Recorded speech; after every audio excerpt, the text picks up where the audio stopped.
Hello सबैजनालाई स्वागत छ मेरो नर्थ एबिसी ट्रेकिङ 2082 7 महिना 7 गतिको ब्लगमा।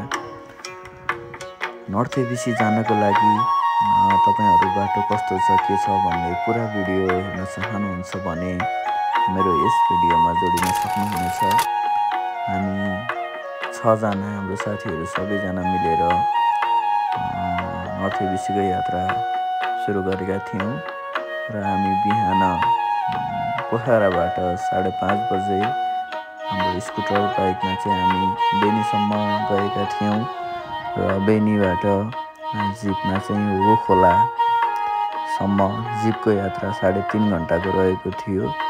तपाईहरु अहिले देखिराख्नु भएको भिडियो चाहिँ हो खोलाबाट अलिकति माथिको रहेको छ।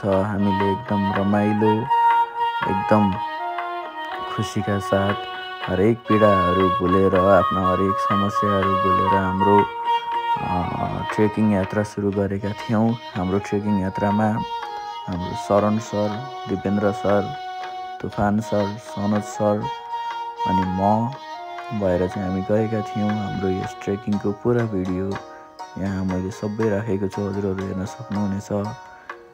अहिले देखिरहेको भिडियो चाहिँ फुतफुते झरना भन्दा अलिकति माथि रहेको छ र यो फुतफुते झरना हो। एकदमै सुन्दर, शान्त, चञ्चल झरनामा आनन्द मनोरम दृश्य देख्न सकिन्छ। तपाईहरु जाने सोचमा हुनुहुन्छ भने 3 दिनमा यस ट्रेक आनन्दले सम्पन्न गर्न सकिनेछ। एकदमै रमणीय दृश्य रहेको नर्थ एबिसी ट्रेकिङ एकदमै हाम्रो लागि चाहिँ फलदायी, मनोरञ्जन एकदमै बिर्सन नसक्ने अविस्मरणीय क्षण रहेको छ। यो देखिरहेको अहिलेको ठाउँ चाहिँ गुफाफाट रहेको छ। गुफाफाटमा हामीले बसेर चाहिँ चिया बिस्कुट खाएर हामी बसेका थियौं। एकदमै थकित मुद्रामा हामी हिँडिरहेका थियौं र साँझ परेको थियो। हामी तिहारको भोलिपल्ट उक्त ठाउँमा गएका थियौं। भिड एकदमै थामिन सक्नु थियो। एकदमै गाह्रो अवस्था, मान्छे एकदमै धेरै, करिब 500 हाराहारीमा मान्छेहरू पर्यटकहरू जानुभएको थियो। उक्त ठाउँमा त्यति धेरै मान्छे चाहिँ व्यवस्थित हुन एकदमै गाह्रो रहेको थियो र हामीले चाहिँ टेन्ट लिएर गएका थियौं।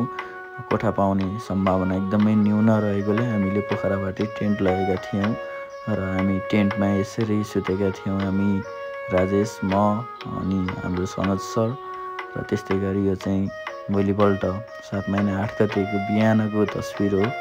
हामी चाहिँ बुस्केट मेलाबाट माथि उकालो लाग्दै गर्दाको यो तस्बिर यति मनोरम दृश्य कैद गरेको हेर्न सकिन्छ। एकदम हिमाल, पहाडहरू, खुल्ला नाङ्गा पहाडहरू, काला पत्थरहरू, सेतो हिमालहरूले मन नै एकदमै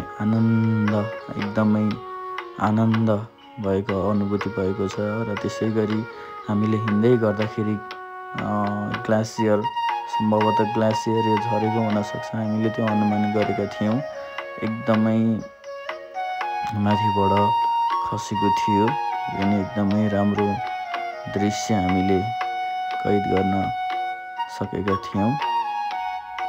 उक्त भिडियो हजुरले हेर्न सक्नुहुनेछ। यो माथिबाट चाहिँ हिमालबाट हिउँ पहिरो, सामान्य हिउँ पहिरो यो देख्न सकिन्छ र त्यस्तै गरी यो चाहिँ नर्थ एबिसी को चाहिँ बेस क्याम्पमा हामी पुग्न गइरहेको छौं र यो नर्थ एबिसीमा हामी चाहिँ एकदमै भोकले थकित, 2 दिनदेखिको खाना सबै प्यास, हाम्रो यो एकदमै सुन्दर तस्बिरले हामीलाई भोक प्यास हराएको थियो। तसर्थ हामीले चाहिँ त्यहाँको तरकारी, अन्डा खाने निर्णय गर्यौं र हामी सबै साथीभाइ भएर तरकारी, अन्डा, खाजा खायौं र खाजा खाइसके पछाडि हामी तस्बिरहरू कैद गर्न अगाडि बढ्यौं।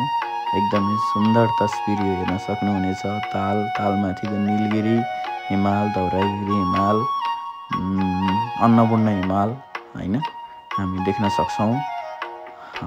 मैले चाहिँ नेपालको झन्डा फरफराइरहेको छु। एकदमै खुसीका साथ हामी नर्थ एबिसी यात्रा गरिरहेका थियौँ र हामी यो चाहिँ अहिले देखिरहेको भिडियो चाहिँ हामी नर्थ एबिसीबाट फर्किने क्रममा खाना खानको लागि यो चाहिँ अम्बोटमा रहेको पानीघट्टा रेस्टुरेन्टमा चाहिँ हामीले खाना खाएका थियौँ। खाना एकदमै मिठो, एकदमै स्वादिष्ट रहेको थियो। हजुरहरू पनि आउँदाखेरि खाना खाने बाटो मिल्यो भने चाहिँ अम्बोटको यो पानीघट्टामा खान सक्नुहुनेछ। र यो अन्तिमको फोटो चाहिँ हाम्रो नर्थ एबिसी यात्रा गर्नुहुने मेरा साथीहरूको फोटो रहेको छ। धन्यवाद।